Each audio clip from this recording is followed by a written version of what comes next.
Listen, not to the world, not to the noise, not to the voice you've been chasing for years. Listen to the space beneath it. There is a question waiting for you there, a small one, a quiet one, so soft you have walked past it your entire life. But it knows you, it has watched you, it has followed you from room to room, from choice to choice, from breath to breath. The question is this: what if everything you see is not what it is? Pause, let it echo. You feel a slight unease, don't you? A faint tremor in the chest, a thin thread pulling at the back of your mind, because you've suspected it before, that the world does not appear to you as it truly is, but as you expect it to be. You felt it in the moments between moments, when you stopped moving, only to discover how exhausted your soul has become. When you stopped speaking, only to realize how much of your voice belonged to others. When you stopped running, only to see how far you'd gone without asking why. The question returns: if your eyes can lie, then what is real? You breathe, but it feels borrowed. You look around, but it feels constructed. You trust your thoughts, but they feel rehearsed, as if someone else has been thinking them for you. There is a crack in the veil now. You can feel it.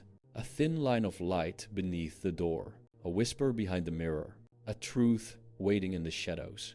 You sense that something is off in the world.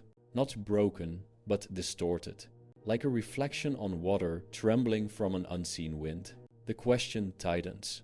What if the world is lying to your eyes, and the lie has become your life? You don't answer. Not yet. Because something deeper is happening inside you. A shift.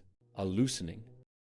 A small unraveling of everything you thought was solid. You feel as though someone has gently placed a hand on your shoulder and turned you toward a doorway you never noticed before. And now, with the faintest touch of fear and the first glimmer of awakening, you take one step closer. You wake each morning, believing you are seeing the world.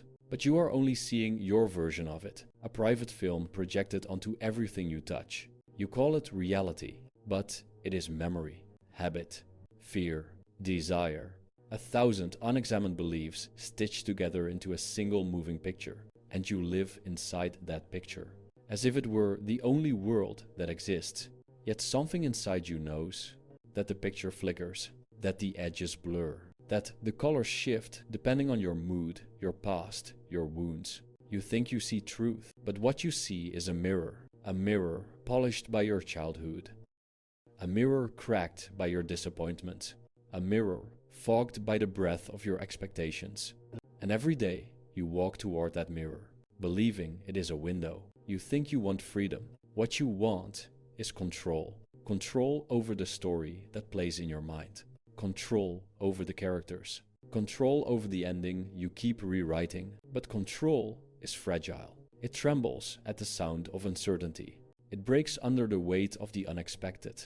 It screams every time life doesn't bow to the script you crafted in the dark. You thought you were living. You were only running from silence, running from emptiness, running from the uneasy truth that your mind paints the world before the world even arrives. Look closer. You see a person and instantly fill them with your fears, your hopes, your projections. You do not see them. You see the story you place on top of them. You enter a room and feel judged. But who is judging you? The people or the voice you've carried since childhood, telling you that you are not enough? You chase success, not because you want success, but because you fear the stillness that waits behind it. You fear discovering that accomplishment cannot quiet the storm inside you. So you keep moving, keep reaching, keep striving, because motion feels like meaning and struggle feels like purpose. But the world keeps slipping away. The more you try to grasp it, the more it dissolves in your hands. And then the cycle begins. The cycle is ancient, older than any philosophy, older than any religion, older than the first question mankind whispered into the night. The cycle begins with desire, a hunger for something the world has not yet given you, a thirst for what feels missing. Desire becomes chasing, chasing becomes identity. Identity becomes attachment. Attachment becomes fear. Fear becomes distortion. Distortion becomes suffering. And suffering returns you to desire. a perfect circle, closed and endless. You thought you wanted happiness. What you wanted was relief. Relief from the noise inside your mind. Relief from the voice whispering that something is wrong. Relief from the quiet knowledge that no matter what you gain, it still doesn't feel like enough. So you turn to the world, and the world hands you illusions. The illusion of status, the illusion of admiration, the illusion of belonging, the illusion of certainty. Each illusion shines like a coin in the sun. You reach for it, you grasp it, you hold it tight. But when you open your hand, it becomes dust. The world lies, not out of malice, but out of ignorance. It tells you wealth will complete you. It tells you love will rescue you. It tells you recognition will make you whole. It tells you achievement will silence the storm. And you believe it because the lies are beautiful, because the lies taste sweet, because the lies tell you what you want to hear. But the sweetness fades, the beauty cracks, the taste turns bitter, the promise dissolves, the cycle continues.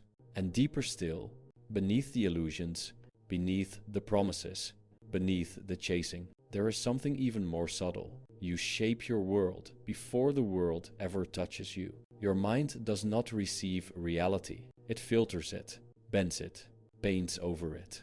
You think someone disrespected you, but did they? Or did their tone awaken an old wound inside you? An old hurt you never healed? You think you failed, but did you? Or did your expectations betray you? Demanding perfection from a life that is not meant to be perfect, you think you're lost. But are you? Or are you simply wandering outside the lines of a map you did not draw? The truth is gentle, but firm. You do not see reality. You see your mind's reflection of it. And reflections are never the thing itself. You walk through storms that exist only in your thoughts. You drink from rivers of fear that were never real.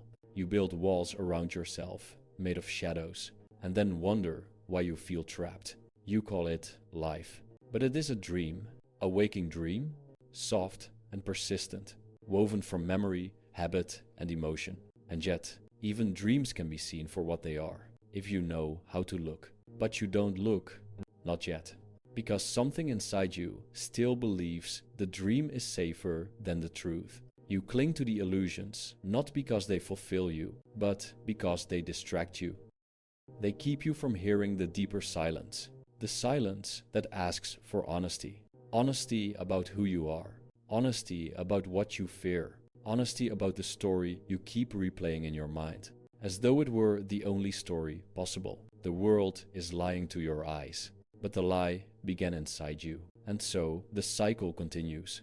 You live in a maze built from echoes of your past, and you keep turning the same corners, hoping they will lead somewhere new. But every corner brings you back to yourself.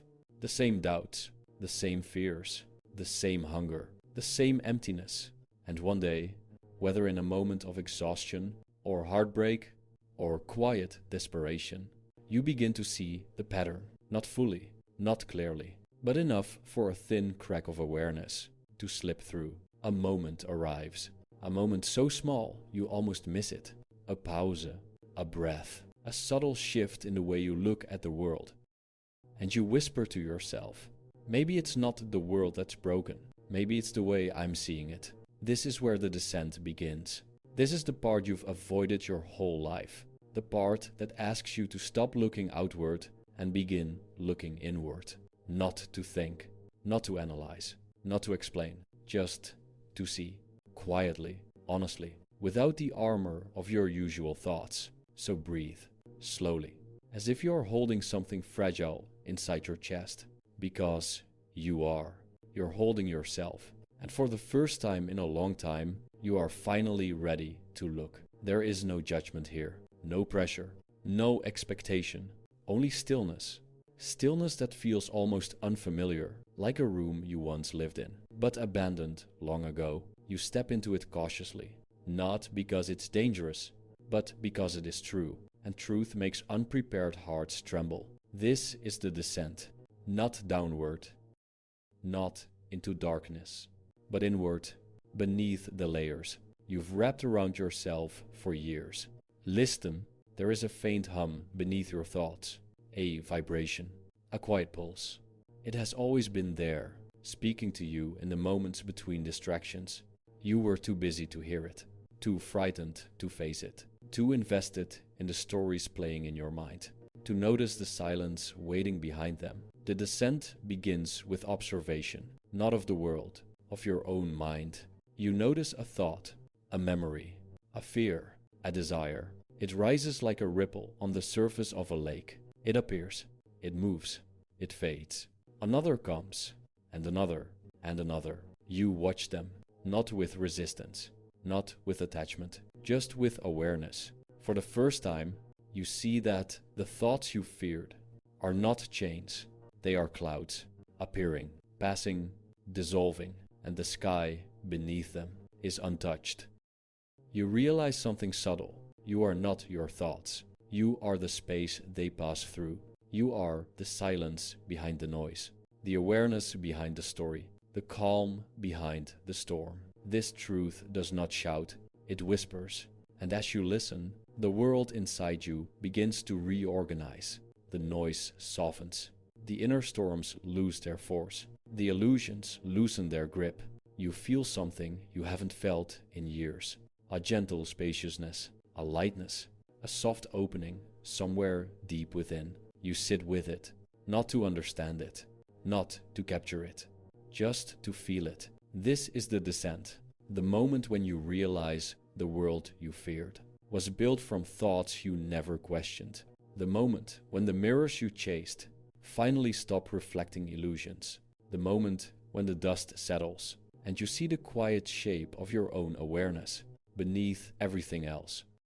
You look inward and discover there is no chaos there, only layers, only habits, only echoes, and beneath the echoes, a stillness that never left you, a stillness that was drowned by years of noise, a stillness that held you even when you could not hold yourself. And now, as the descent deepens, you feel yourself arriving, not into a new world, not into a new identity, but into presence, into the raw, unfiltered experience of simply being here. No story, no mask, no expectation, just you and the breath and the quiet truth that awareness does not need the world to change. In order to be free, you sink further, gently, peacefully, like lowering yourself into warm water. After years of wandering through the cold, there is nothing left to chase, nothing left to fight, nothing left to achieve in this moment. You are finally seeing reality, not through the mind, but through awareness. And reality, when seen with awareness, is simple, clear. Unadorned, you feel it now. The dissolving of the cycle, the soft untangling of illusions, the quiet return to yourself. The descent has done its work. You are ready for what comes next. There is a moment in every journey when you stop searching, not because you found what you were looking for, but because you finally understand that searching was the very thing that kept you blind. You feel that moment arriving now, slowly, quietly, like dawn seeping into a dark room. Nothing dramatic, nothing loud, just a gentle shift in the way your inner world breathes. The descent brought you inward. The stillness opened a space. Now liberation begins. Not with triumph, not with enlightenment, not with answers, with release. Release of the stories you carried. Release of the fears you fed. Release of the shadows you fought. You realize you were never trapped by the world. You were trapped by your interpretations of it, by your projections onto it, by the meanings you forced upon it, in an attempt to feel safe. And now, with a breath softer than memory, you let it go. Not all at once, not with force, but like unclenching a fist you didn't know you were holding. The world feels different now, not because the world changed, but because the lens you looked through is no longer stained by urgency and fear. You see people as they are, not as characters in your private story. You see moments as they are, not as tests you must pass or threats you must avoid. You see yourself as you are, not as a project to fix or a problem to solve. There is a spaciousness inside you that was always there, but buried under layers of noise. You feel it widening, opening, softening the edges of your life. The illusions that once held you now seem almost transparent. The fears that once chased you now seem like shadows cast by a small flame. The expectations that once suffocated you now fall away like dust from an old book. And in their absence, you feel something you never expected. Clarity. Not the clarity of answers, but the clarity of presence. The clarity of seeing the world without the mind's commentary, without the story, without the filter. You realize that life does not need your control to unfold. It does not need your grasping to give. It does not need your resistance to teach. It only needs your awareness. And awareness asks for nothing. It demands nothing. It tries to possess nothing. It simply sees. You take a slow breath, the kind that reaches places inside you forgot existed. And in that breath, a truth rises. A truth so soft, you almost miss it. Freedom does not come from changing the world. Freedom comes from seeing the world clearly. You feel it in your bones. You feel it in the quiet corners of your chest. You feel it in the space behind your thoughts. The world is no longer lying to you, because you are no longer lying to yourself. You stop chasing validation. You stop hunting for certainty. You stop trying to bend life into the shape of your desires. You simply let life be life, and let yourself be here, with it, not ahead of it, not behind it, not above or below, here, in the quiet, in the softness, in the gentle recognition that awareness is home. Liberation is not a shout, it is a sigh, a subtle loosening in the center of your being, a soft smile. You don't remember deciding to make. You understand now. You do not need to grip life so tightly. You do not need to defend your identity. You do not need to resist the silence inside you. Silence was never your enemy. It was the place you were trying to reach through everything else. And now, standing in it, you see the final truth. The truth that settles into your mind, like a feather drifting to the ground. When you stop seeking peace, it finds you.